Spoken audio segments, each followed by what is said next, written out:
2. Today's class, I'm happy to say, is the third in a series about France, co-sponsored by the Fédération of Alliance Française USA, which promotes French language and culture through its more than 100 Alliance Française chapters across the US.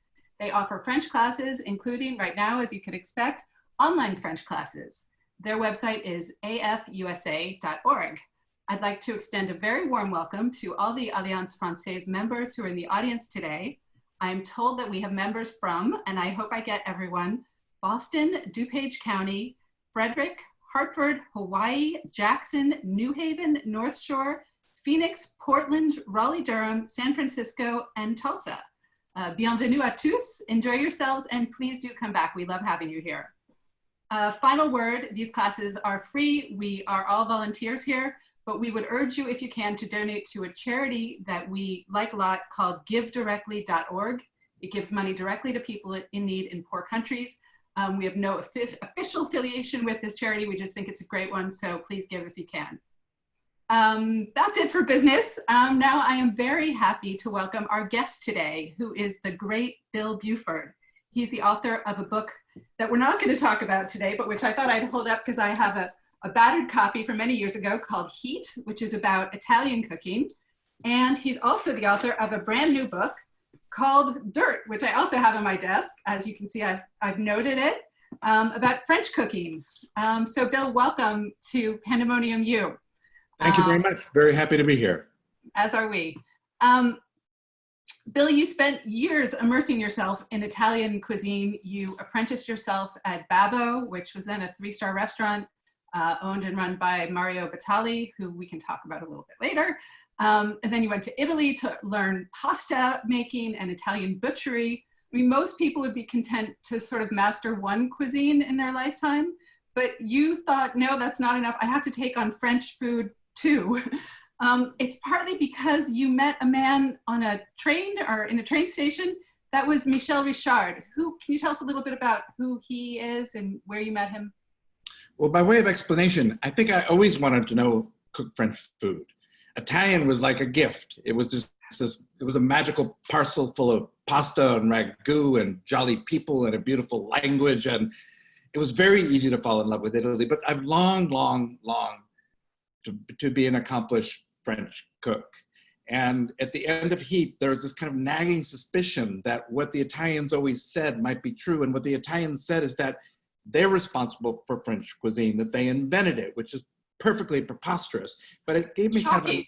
It planted this nagging, irritating idea that I really should do French food. And I was committed to it. I was going to be my next book. I didn't know how to do it. I was terrified. I thought if Italian was difficult, French was going to be really, really difficult. And my wife and I were actually having a very difficult day on our wedding anniversary, in which basically I was being taken to task for not getting on with the book and doing a lot of procrastinating about writing about long pieces about oysters and things like that. And we'll just get on with the French thing.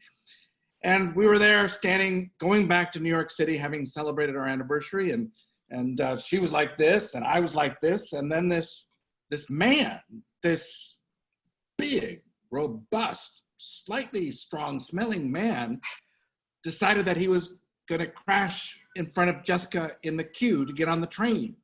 And suddenly, brave and chivalrous, I decided to step in his way, and we collided. And that was Michel Richard. And that was Michel Richard. So you were fated to learn French cooking. From that moment, the French expedition began.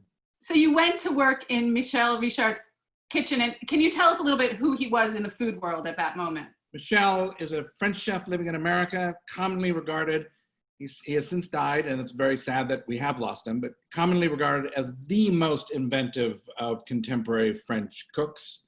He was everything that I did not need. I wanted basics, I wanted simplicity, but he was so appealing. He giggled a lot. He was completely irreverent. He was everything that he was not French seeming. He wasn't formal. He wasn't standoffish. He never stood with his arms across his chest. And I just fell in love with him and thought, this is a great place to start, even if I'm not going to learn anything that's going to be practical. Okay, and so you went to work in his kitchen in Washington, D.C., and what was the name of the restaurant? Citronelle. Citronelle. And you left your family behind. You had kind of toddler twins, and you left them with your wife in New York, and you'd spend the weeks working. And he would put food in tubes. That it was that kind of place. He invented everything. I mean, I wanted to learn French cooking. I wasn't going to learn French cooking. I was going to learn Michel Richard's brain. I mean, and one of his brains is that he discovered that you could put up to 30 different foods, whether it would be raw tuna or pizza dough or blini dough or red peppers in a tube, and then manipulate the tube and slice them and do this and that and the other thing. But it was just one of his many fanciful ideas. And for me, I was kind of great. It was in a hotel. I got a special rate so I could stay at the hotel. I worked long hours. In the evenings, I'd get these exhausted messages from my wife, but then by then I was obviously going to sleep. You have to sleep through those messages. That's the only way to keep your marriage together. She was there with toddlers. They were 2-year-old toddlers who were just a nightmare. Right. But then you decided you had soaked up enough of Michel Richard's brain and you needed to actually go to the source and move to France. But then you decided not to move to Paris, which is the classic place to go, but to Lyon. Can you tell us a little bit about why you chose Lyon? Well, actually, I think I didn't soak up much of anything from Michel Richard, but just was able to be a cook in his kitchen. But what I did learn in the kitchen was also kitchen gossip and kitchen storytelling. And increasingly it became evident that the place to go, that everyone respected, the place where you really learn the basics of French cooking wasn't Paris, where it's like New York, it's an international city. You got influences from all over France and from all over the world. But Lyon, which actually is a little backward and is irritated by the rest of France. And many people think it's the source of French cooking. And so we signed up. We even did it legitimately. We even got a proper visa. Very, very difficult process. And then everything all prepared, we arrived in a city where neither one of us, neither my wife nor I, had ever been. And you write about Lyon as being a sort of having the perfect food geography. There are 2 different rivers that run into Lyon, and you actually write about it in your book. I wonder if I could just read a brief passage. And you say, what makes Lyonnais food exceptional is, and I'm compressing, a chef's access to the nearby ingredients. It's a geographical accident of good food and food practices. The Dome with its birds and freshwater eels and monkfish, the rivers with their brochet, the mountain lakes with fish that don't grow anywhere, that aren't anyplace else, the Alps with their cheeses, and everywhere in each place a local wine. All the ingredients are cartable. You can carry them back to the mainland. So it's a local place. Can you tell us about the sort of landscape that you found when you got there? Well, Lyon is the only major metropolis in France. It wasn't until recently the 2nd largest city. It's been overtaken by Marseille, but the only metropolis in France that doesn't have a port. It exists because of the farms around it. It always existed because of the farms around it. And those farms in just about every direction, you go a little bit north, you have Beaujolais. You go further north, you've got Burgundy. You go a little south, you got the Rhone. You go the other direction, you've got the Alpine wines. And those are just the wines. And then you've got chickens from Brest, the best chickens of France, the poulet de Brest. That's in one direction. Then you go the other direction, you've got Alpine ingredients. The other direction, you've got pork. And then you've got this amazing fish, the freshwater fish, the brochet from which you make your quenelles. And these other lake fish that you don't see anywhere else in the world because they're fresh fish and the French eat them on the spot quite reasonably. I don't blame them. And it's all there. And it's kind of a cook's paradise. It's not a fancy cook's paradise, but it's like the place of really good home cooking and has been that way probably since the Romans and probably before them. Well, I'm gonna put up a picture of the view from outside your apartment in Lyon. Looks pretty idyllic and pretty perfect. That's Ville Lyon. We got a place on the Saône. It was a wonderful apartment. Lyon was pretty depressed then, so it was cheaper than a bedsit would be in New York City and about half the cost of our maintenance of our apartment. But this was our view, and that is Ville Lyon. It's regarded as the largest intact habitation, Renaissance habitation in Europe. and it's a piece of time travel, and that's the Saône, which flows down from Burgundy and Beaujolais and became our view and our connection to a city that we came to love a great deal. And then, so your first stop, Bill, was actually just the boulangerie downstairs that was run by a guy named Yves, but for some reason, he and everyone else called himself Bob. Can you tell us a little bit about Bob and what was so special about his bread? I never learned that he was called Yves until very, very late in the day. He was always Bob, and the boulangerie was always Bob's. And I ended up there partly because everybody said, this is the best bread in Lyon. And we knew it to be the best bread in Lyon because we ate, well, as you could see, we were eating vast quantities of it. But mainly because I went to the city with a couple introductions, they didn't work out. And I had no place that was gonna take me. I'd done all this work. I'd got a book advance. I got changed my family's life. I pulled my children out of school and we got there and nobody would take me on. I went to Mère Brasier and Mathieu Viennet, the chef, said, And I went to La Pyramide and the chef there said, no, I don't think so. And finally I was getting desperate and I was returning actually from the Bocuse d'Or, which is this great celebration of the highest reaches of ethereal cooking in a competition like the Oscars. And I thought, damn it, I'm gonna learn how to bake bread. I'm gonna start with basics. And it turned out Bob was kind of a genius. What was special about Bob? Tell us about his bread. He was like a socialist genius bread maker. He believed everybody should have bread. He cared for the people that he was making bread for, and his bread was fabulous. It was, I imagine it was like bread that you would have eaten before the French Revolution. It had a rustic authenticity, and I kept asking, what makes it so good? What makes it so good? And it always say, very simple, it's the flour. The flour comes from a simple place in the Ardèche, and it's in the Auvergne. I'm corrected by the wine expert Jessica Green, who just happens to be just around the corner, and he's it's comes from Bill, I think people don't realize that how much bad bread there is in France. They expect every boulangerie to be sort of on every corner to be a miracle, but in fact, France has been through a period of really bad bread, so finding good bread is a kind of revelation. Because most bread it's sort of industrial production, and it's grown under conditions which are get rid of with pesticides and growth stimulants. And Bob had a bread that was made from a wheat that was grown in an old soil, no pesticides, in an ancient way, and was milled fresh and it was alive as a plant. It was like the bread was like eating something made with vegetables, and it smelled of fruit. And it taught our son Frederick, he learned very early on that when he got a baguette, he broke it open and he slammed his face into it. And then he would sort of identify these smells of like fruit and whatever it was that he found there. And then he'd go, ah. And when Bob closed, which he did on Wednesdays, because it was a school day, we'd get some bread from some other people because by then we were bread addicted, and Fred would break it open and slam it in his face and go, ew, no. And it was fabulous. His memoir will be Birth of a Bread Snob.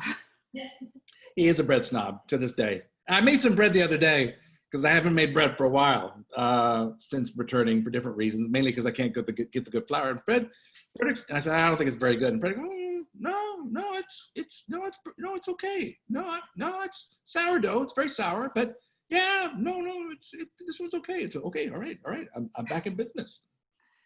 So after you left Bob, you sort of graduated from the boulangerie downstairs, and you went to the very famous Institut Bocuse for a few months, where you started to really learn the basic rules of French cooking.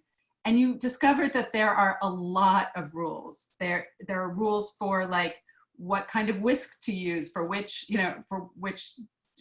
kind of preparation, and the name for each whisk, and there are 3 different stages of vanilla, and how to whisk. Apparently you have to do it in a figure 8 pattern that you described, how to stir. But I think anyone else, most kind of sane people would have been overwhelmed by all these rules, but you kind of loved them. It made you more attractive. Rules. But I've got a wayward, digressive self-destructive brain, and to be in a situation where it was almost like I should have joined the army. There was a great military rigor to the French kitchen in which every decision has been made by other people over the course of the last 400 years. And you don't have to make any decisions. You just have to learn all their decisions, and then you become a French cook. And it is true. And the reason I went was because I still couldn't get into a kitchen. I'd come over there to learn how to be a cook in a French kitchen, and I couldn't get in. So I said, okay, like everybody else, I'm going to school. They were baffled at the Institute that I would be there as a journalist who they didn't think was a cook, but I was wearing my cook shoes, and this impressed them. And they weren't used to someone wanting to be a cook in order to write about it. And but once I got in, they didn't like your outfit. They said you weren't ironing your chef's outfit. And so you started getting up at 6 a.m. and sort of following the rules and ironing your chef's outfit, your chef's jacket before you went out. Plus your torchon, your complete blissful moment to wake up really early, the family's asleep, make a coffee, get out the ironing board, press my chef's jacket, fold it, press my towels, my torchon, fold it, press my chef's pants, fold it, and then get out before the sun is out and cross the bridge, cross the Saône to get my bus to Écully to attend the Institut Paul Bocuse. It was just order and bliss and happiness. Well, I commend the journalist and the anthropologist in you who, instead of resisting all this French rigor, kind of embraced it and asked for more. And then, but you did finally end up at a restaurant. You found a place at La Mère Razier. And you had worked in really very intense kitchen environments before, but this one was different. Can you tell us about the restaurant and about the atmosphere there in the kitchen? Well, first of all, he took me on a little reluctantly. He'd, after all, rejected me before, but now that I was from the Institut Paul Bocuse, he said, we respect the Institut Paul Bocuse. And I agreed to work only 19 days. I don't know why I said 19 days, but I said just 19 days, but he liked that. And then I confirmed that, I had insurance to cover me in case I sort of whacked myself, and he let me on. And then I started in a kitchen that was an historic kitchen that was reopened by Mathieu Vianney. It had been started by Mère Brazier in the 20s. And it was a tough place. It immediately got 2 Michelin stars. It was immediately under scrutiny. Paul Bocuse was the first person to celebrate it. And the money was tight and the pressure was intense. And everybody in there is what you would call, I guess, a Michelin aspirant chef. They all wanted to have Michelin restaurants of their own. And they were men, with one exception later. The kitchen has changed since then, but not that much. It was a little bit like going to prison. It was like prison conditions, prison behavior, prison hours. Started at 8 in the morning, finished at midnight, sometimes 1 in the morning on Fridays. There would be a little pause in the afternoon when I would collapse. But it was an amazing, intense experience. One of the dishes you made, I think it was there, maybe it was someplace else, was poulet en vessie. It's chicken, if I have this right, chicken cooked inside a pig's bladder, and the chicken is stuffed with truffles, foie gras, and cognac. That I learned at La Pyramide, the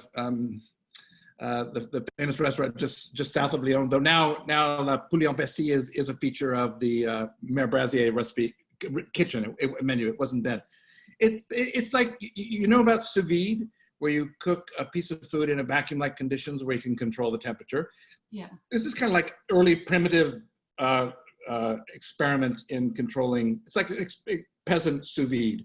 You fill a chicken full of your luxury ingredients, foie gras, and chicken stock, and white wine, and brandy, and then you ram it into the vessie. It's tricky getting it into the vessie, and then you tie it up, and then you set it atop a big pot of simmering water, and then the vessie starts to expand, and it expands, and it expands until there's this giant, translucent, golden beach ball, and right in the middle is your little chicken, and it's kind of cooking it by steam, bladder steam. It's very, very delicious. And you're spooning chicken stock over it the whole time? No, some people do chicken stock, but that doesn't make sense because, for very good reasons, a bladder is not easily penetrable. So it's just water. And you do the water to keep it, the basically the temperature the same, so that it doesn't burst. And if you stop it, it then bursts, and you have a big mess. You were introduced, or you went deep into the subject of sauces. I mean, you write a lot about sauces and this sort of the kitchen sense that comes with like knowing which sauce goes best with which dish. Can you tell us some saucy stories? Well, it's France. You have a sauce. My boys were going to a school canteen, just basic public school canteen. Fantastic menu, every day different. Every day 3 courses, and every main course had a sauce. You had to have a sauce. They had like a great sauce education. I was going through their menus that I'd taken pictures of, and they must be like 100+ sauces that appeared on their menu. And so in the kitchen, you're expected to do a sauce. When I eventually became the guy who made the staff meal, this is when I was graduating to being on the line, I had to make a sauce for every meal. And once, because I was always late, I took a little shortcut and didn't make a sauce. And the next day, oh, that was pretty good, didn't make a sauce. And then I was taken to task. Like Mathieu Vianney took me aside and said, there has to be a sauce. You cannot do a dish without a sauce. This is my contract with my employees. I give them a good meal. If you don't give them a sauce, I feel like I'm cheating them. There was even a sauce for sausages, which is a revelation. These were the disgusting sausages. What were they called? Chipolatas? Chipolatas? Very, very prized in Lyon, which always surprised me because they're just they smell bad. They smell like something that got run over by a car 3 weeks ago. And they're gooey. And when they cook, they really look like skeletal fingers on Halloween. And I was making the staff meal, and the chef said, and the sauce? You could use a little sauce. And I said, the sauce for sausages? And there was a sauce. It was a beautiful sauce. And it involved taking a whole bottle of port and reducing it down and then building it up again and then throwing in some duck stock and some prosciutto, and it was beautiful. Bill, you developed over the years a very close relationship with a French chef who's sort of the French chef in America, who's Daniel Boulud. He is actually from Lyon. He's from a farming family in Lyon. He grew up kind of cooking the sorts of dishes that you kind of were learning how to cook. And you write, you were flattered and fascinated to be close to him. And you write that Boulud had seen in me someone he had never known before. For more than 30 years, he had been telling Americans about Lyon, the gastronomic heart of French cooking, and no one was interested. The food was meant to be heavy, they told him. The Lyonnais are famously unfriendly. And it's a city, its outer boroughs, its banlieues were ugly and industrial. It's not Provence. But he's not someone, he doesn't have a restaurant in Lyon anymore. He kind of came to America, but then had trouble getting back to Lyon. Tell us about Daniel. Daniel is famous as the Lyonnais chef. And if I knew I was going to end up in Lyon, I should have become friends with Daniel earlier, and then he could have helped me, because I had a really hard time finding a place. But it was better that way, because then I got to meet Daniel in Lyon. Daniel in New York is, he's coiffed, he's elegant, he's dapper, he's perfect, he's entertaining very, very wealthy clients. Daniel in Lyon is a peasant, and he's soft and he's tender, and he goes there to see his parents and his brothers and sisters, and it's as if he's the person he was when he left, which is like a teenager. And he's a beautiful man. He has this beautiful relationship with his family. And I got to know him there. And because of that, we're about the same age, Danielle and I. And I was kind of, he left Lyon and always wanted to come back to it. And here was a person from New York who was wanting to learn his Lyon. And it was a great brotherhood of interests and kind of spiritual compatibility. It was a beautiful thing. We got to know his family. Our children don't have grandfathers. And they came to know Julien Boulud. Daniel's father is Papi Boulud. And it was very, very intimate. When you moved to Lyon, you were just supposed to stay maybe 5-6 months. Is that right? That was the original idea. I thought 6 months in France, you're going to learn enough to write a book about it. I don't think I actually wanted to write a book. That's the real kind of what's going on here, is that I wanted to learn how to be a French cook. And I had this excuse that at the age of 54, which I was when I got there, a young man at 54, I'll write a book about it, obviously. But what we really liked, all of us, was being in Lyon. And we liked the gastronomy of the city. And I liked learning all this stuff. And I didn't want to stop. We were there 5 years. You mentioned that you were 54 when you arrived. I'm still in 54, by the way. It's really unusual. It's the water. It's this alpine water in Lyon. It's not a fountain of youth, but it's kind of like a fountain of rejuvenation. Yeah, I'm still 54. So what was it like trying to learn all these new skills at 54? Because, famously in midlife, you are better at assimilating information and synthesizing, but your short-term memory is worse. Your reaction time is worse. Like, what was it like for you being on the line in a French kitchen where everyone's young and holding knives and moving quickly? There's no question that, there is a belief in France that unless you're starting to be a chef at 14, 16 maximum, but really age 14, then anything later, you're never going to be a chef. But this is like a grand chef. If you're really going to be a grand chef, like Daniel Boulou or Michel Richard or Jean-Georges or all these great chefs, there's a moment when you have to have nothing else going on in your life, and you do have sort of the youthful reflexes to learn everything. I did see it in the kitchen. There's no question. I did see it in my children. There's an age when you can learn everything, and after that, it's too late. So I was already too late, but I don't know. I learned, for me, it was the most intensely educational experience that I can remember having in my life, with a possible exception of when I was a student and I learned Latin over the course of one summer, and read Virgil by the end of my course. But it was really, really intense. Everything was education. Everything was a new thing, and everything was a new thing that I wanted to learn. So I don't. You mentioned that that Lyon is a famously unfriendly city, that so many of the best meals happen in people's houses, but you weren't being invited to people's houses. But then one day, a woman that you worked with invited herself for dinner at your house. And she said, "I'm coming over, I want you to make me pasta." She knew that you would study Italian cooking.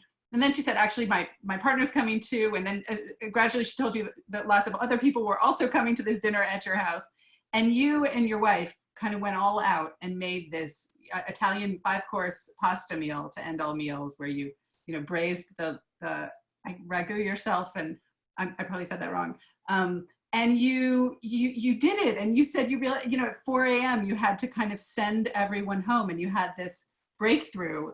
And you say, and they were all chefs themselves. And this was if you had to date at the moment when you became part of the social life there and you were accepted. And you say, "We had played host to Lyonnais chefs and restaurateurs and fed them generously. For the duration of a 9-hour meal, we had made our table a happy place to be. In some fundamental way, we had demonstrated in feeding Lyonnais friends in your home, you cannot do too much. For them and you, there are few greater privileges. You cannot expend too much effort, splurge too generously, aspire too ambitiously to make the occasion a unique event.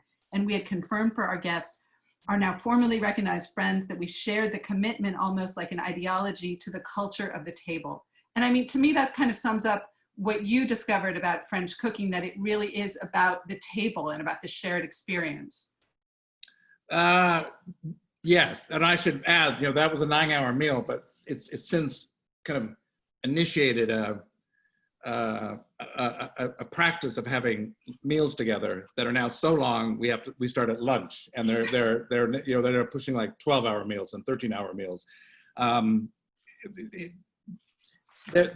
think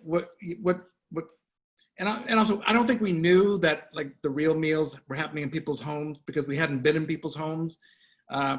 Bob really wanted, when I left Bob, he really wanted to get invited to our home, and that was a big deal, and I didn't realize what a big deal it was, and he died before we could, and that was very sad. But then once we did, then we realized this is where the Lyonnais drop their guards, embrace you, and become your friend for life, just for life. Until then, and the person, it was Isabelle at Bouchon des Filles, who ran one of our favorite bouchons. I didn't work with her, and we were there for dinner, and she just said, we are coming to your house, and you're making us pasta, and you're showing us how to make pasta. Oh, and we're bringing 8 other people. Oh, maybe it's 10 other people. And Saturday good? And I looked at Jessica, we were like, oh, okay. And it was an introduction to, at the table, everything happens. And the table is like the most respected space in Lyon, whatever your table happens to be. And it's not just food, it's the food from here, and not just the drink, and it's the drink from here, it's the intimacy, it's what happens at the table, it's friendship, and all that's made possible by food. And if you make food with all your heart, then it's kind of received with all their hearts. And it's, I don't know, it's kind of something approaching love. That sounds really sappy. I didn't say that, but it is. You mentioned that Bob dies. He has, it's a very moving story and tragic story in your book. And you kind of can't eat his bread again. The boulangerie, I think, closes eventually. But then you're someplace and you have a bite of bread and you taste it. You're like, this is what Bob's bread tastes like. You're in a restaurant. And you go on this pilgrimage to find the person who milled the flour in that bread. And there's this great scene where you arrive, it's like lunchtime and you knock on the guy's door and he comes out like wiping his face with a napkin and like, what are you doing? Why are you wasting my time? And you say to him, I guess I ate a slice of bread that was made, I believe, with your flour. And it reminds me of the flour my friend Bob used to make. And the guy just stops and he realizes like you're part of the food tribe. And he takes you, he says, get in the car. And he takes you off to a mill? Is it to the mill? No, it takes me out really to a pub. I mean, eventually I do see the mill. No, I was actually there to eat the lake fish. I was there to go fishing with a fisherman. And in the course of it, I was staying at a place, one of these great little places where they make their own food. And I ate this bread for breakfast. I thought, wow, it doesn't look good, bread, but it tastes good. And I finally found the mill. I was doing an errand. And I pressed the bell, and there was a voice that came out of the speaker saying yes. And I said, "Hi, I'm a New Yorker journalist, and I just ate a piece of bread, and I really want to talk to your owner." And she said, "But it's lunchtime." I said, "Well, okay, well, I'll come back. And then the doors opened, and the guy appeared like with a napkin. Like, he was eating his lunch, and I thought his whole manner was like, "What do you want with me? Why are you interrupting my lunch?" And I just said that, Bob, and the bread, and it was real get in the car. And then we went to a pub, which where they served his bread, and his bread is fabulous. And they baked his bread there too. It's like a pub boulangerie. And it was a wake-up call. It was like, there is this kind of flour around. And his son was making bread in Israel. And he said some of the best French bread comes from Tunisia now. It's basically, these are places where people haven't ruined the soil. They haven't gone into mass market production of bread. It's still a handmade thing. And he gets all his wheat from small farms. He took me back to the mill, now very automated. It's been a mill there for a couple hundred years. And he gave me a 5-liter or a 10 kilo bag of flour to take back with me. And when I came back, I then grabbed a loaf, just as I was gonna get my flight to return to New York. And I brought it home to our children, and I opened it up, and Frederick grabbed the bread and stuck his face in it. There are wonderful stories in the book about your kids and how you sort of feed them for the Lyonnais food for years, and they love it. They love every minute. So speaking of your cooking, you and I have actually met only once in person. It was in New York, and it was while you were working on writing this book. And I don't know if you'll remember this, but I mentioned to you something that someone had said. You were in the middle of writing the book, and you could feel the book on your shoulders. You were carrying the book like a globe. And I said to you that someone had said, stories only happen to people who can tell them. And you said, so many stories happen to me, and I am like suffering with the pain of having to tell them. Can you talk about, I think people don't realize how hard it is to write books. I know I've experienced this. Can you talk a little bit about the process of writing this and what it was like to sort of break this experience down into a story? I think, one of the greatest things you can get as a writer is a great story. I mean, that's your gift. I often thought about when I was writing a book about going around with soccer hooligans, I thought about going around with a pail. And when stuff happened, like my pail started to fill up. I regarded it as my copy pail until finally the pail was really, really heavy and I knew I had lots of stuff. But then the hardest thing, once you know you've had a unique experience, is to write about it. I remember Michael Hare, the great writer of Dispatches, had this amazing experience in Vietnam. It was very brief. It was only 6 weeks. And everything he wrote didn't convey what the experience was like. And it took him a long, long time to finally get a page. And his wife, Valerie, was going crazy. And she put the page up on the wall and okay, he got 1 page. And then he did a second page, finally, that he thought was good. And then put the second page. Finally, the book was finally their apartment covered in the pages that he'd written. When you know you've had a good experience, I find I wish I had more skills or more immediate talent. There's a struggle to get to the point where you're conveying what you had. And I'd like to think that largely I did it in this book, if only to the extent that Sonny Maida, who was my friend and my publisher, I remember he phoned me last summer and he said, he was losing his voice, he wasn't well, but he said, I don't know what you did. I don't know what you did, but you did it. And it worked.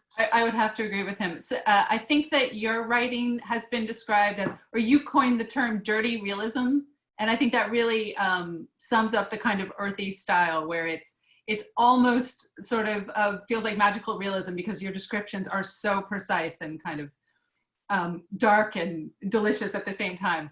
Keep going. You don't have to stop. I like that. I'll call you later and keep going. It's a big book. That's it. It's getting wonderful reviews, obviously. We are getting lots of questions from the audience. I think Simon will have a few to ask, but there's one from Mac. He asks a personal question, which I think is a very good one. When you're cooking at home, do you draw more on your French or your Italian experience? It depends what I'm cooking.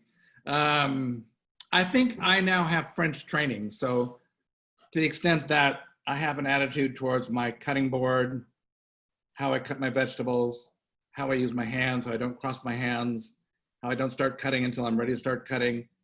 And actually, to be fair, you get so humiliated in the French kitchen that once you've gone through that humiliation, you don't ever want to go through it again. So whenever I'm in the kitchen now, there's usually Christophe, who was the chef at Mère Brasier, who's like that. And he's looking at everything that I'm doing, and he doesn't like the way I did my eggs, and he doesn't like the way my cutting board looks, and the surface here say pop pop pop pop. So I go into the kitchen now with a French brain, but I do love Italian cooking. I just cook it now with a French brain. Simon's gonna queue up ask a few of the other questions that people have.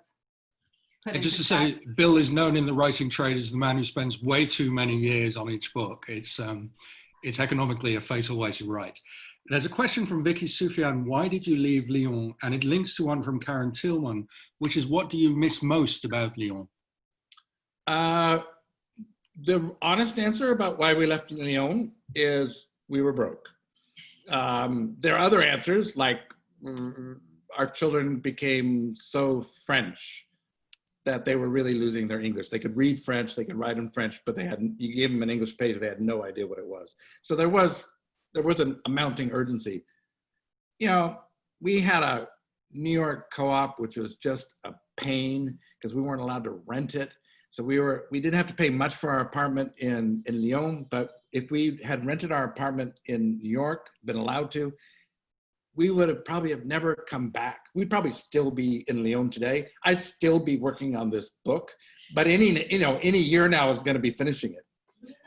What do we miss about Lyon? We miss Lyon. We just miss the whole kind of backward, buttoned up, passionate, weird, food obsessed culture of the place, and the light and the river and everything that's nearby. We miss Lyon. Most of those restaurants are probably closed at the moment. What do you hear from your friends in Lyon about how they're managing in this? They're in the same spot as everybody else. I believe they are starting to approach the prospect of doing outdoor dining. Mm-hmm. And they are, they're loosening up France district by district in a way that they're trying to do here, just more chaotic. Our the close friends we spoke to, Bouchon de Fille, they both got the virus, and it took them a long time to recover, but they've got through it. It's not everyone's in the same spot. The amazing thing about this sort of epic of the virus is that it's global, and we all have it, and all businesses are shutting down. Yeah. I would imagine, Lyon Lyon has a pollution problem. It's in the valley of the Rhone. It's got all the cars going down to the south of France. It's got a definite pollution problem in the summer. I would long to be there right now, because I know, just like here in New York, that without the traffic, you see a blue sky again. Someone's asking, you keep mentioning Bouchon. Bouchon is a restaurant in Lyon. Is it a specific Lyonnais name? Yes, it's a kind of restaurant. There are sort of 21 authentic Bouchons. A Belle, one of our favorite Bouchons, is an authentic one. Bouchon des Filles is not an authentic one, but it hasn't been certified by the Bouchon authorities. It's a restaurant characterized by its informality, its history, and a very certain kind of, basically a basic menu, very hearty menu that includes lots of Lyonnais dishes, starting with foie gras and the Civil de Canu, chicken, a lot of ways of doing chicken, a lot of intestine things, blood pudding, boudin noir, kidney, brains. Robbie Weinman is asking if you could tell us maybe a few of your favorite Lyonnais dishes, or one that maybe you still make in New York, or are they too complicated to make for kids on a daily basis? Lately, we've been making, I do a lot of cooking from our time in Lyon. Lately, I've been doing a lot with chickens. And if you get a good chicken, it's never going to be quite as good as a poulet de Bresse. But if you get a good chicken, there are lots of techniques for cooking chickens that I do. I like to poach the chickens very, very, very slowly, and then pretend to roast them by putting them in the oven for 15 to 20 minutes so they look like they've been roasted, or poach them very, very slowly and just take off the breasts so they're really delicate and white and pure, and then do a sauce on top, and then cook the legs a little bit later.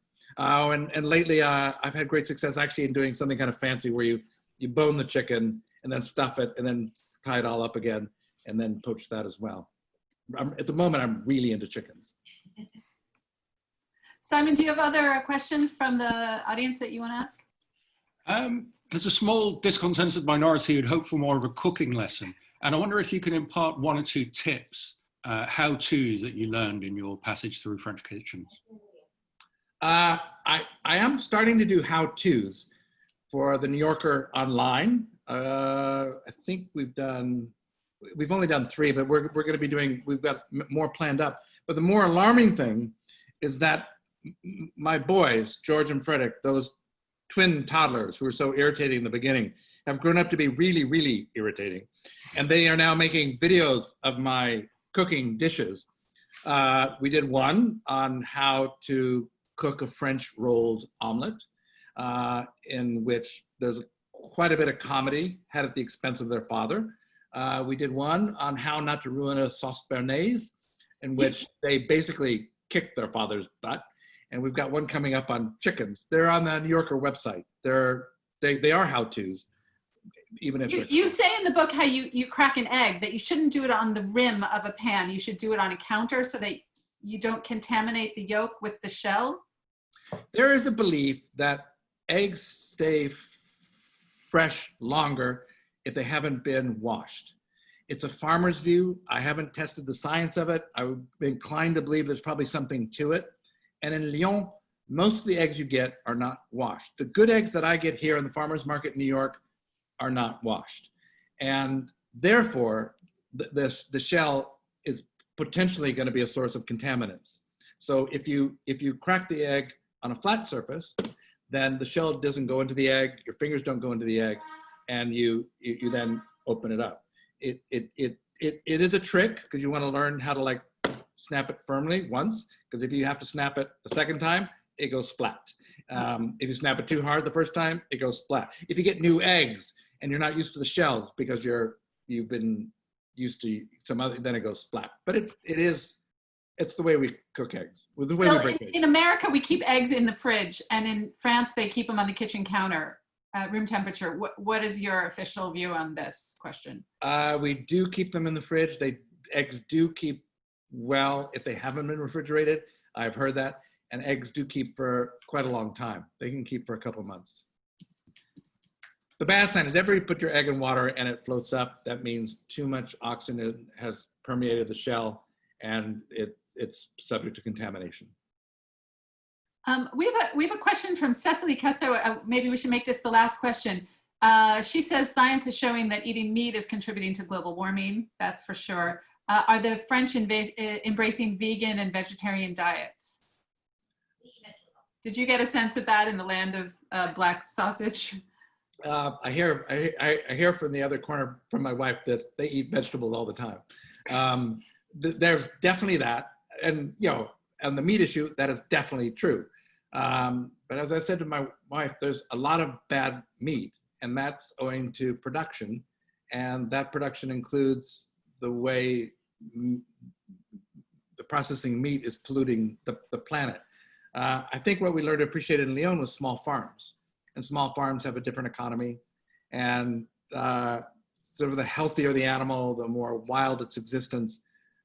Sometimes I feel like, I mean, it's going to say, I know you don't eat meat, so I say this with some reluctance, but sometimes a really good farm-raised, wild-ish animal can taste like a vegetable, to me. Well, on that beautifully poetically weird note, I think we should probably, unfortunately, wrap up this discussion. I would recommend, I've read a few brief passages, but I would recommend very strongly this book, Dirt. It is a deep dive into the weird world of Lyonnais cooking and the mind of Bill Buford, all beautifully entwined with each other. Thank you again to the Federation of Alliance Française USA for sponsoring this event. Their website again is afusa.org, where you can sign up for French classes. We're delighted to be doing this series with them. Today's class was the third in a 5-part series. The next one is with, as I mentioned earlier, a Friday week with Alan Riding, the former Paris bureau chief for the New York Times, talking about artists and intellectuals in Paris during World War II. If you haven't already signed up for the Pandemonium U newsletter or were unable to cut and paste the link, just send us an email, we'll sign you up. It's pandemoniumu2021@gmail.com.